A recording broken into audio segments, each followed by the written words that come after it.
Ito na yung balunggay na kukuha natin. Ha? Lagay na natin to sa salmon na isda. Tsaka talbos ng kamote. No? Yan po.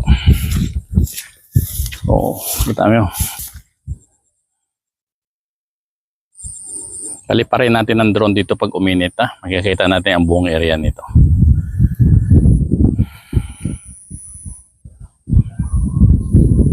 Yan po.